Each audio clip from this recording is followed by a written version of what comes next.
Hello guys, in today's video I will be showing how to fix Netflix green screen problem. So this is easy, just go to the settings and then scroll down to the apps section and then go to the search and search Netflix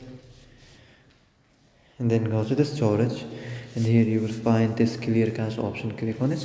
Now you can go check it if it worked, and if it didn't you can try to restart your phone or turn the Wi-Fi off and on, or the Bluetooth or the airplane mode.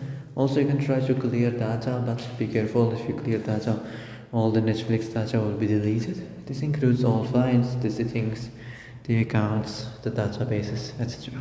So be careful if you want to clear your data. So that's it for today's video. I hope this is the answer you've been looking for. And if you like this video, don't forget to like and subscribe, and see you in the next video.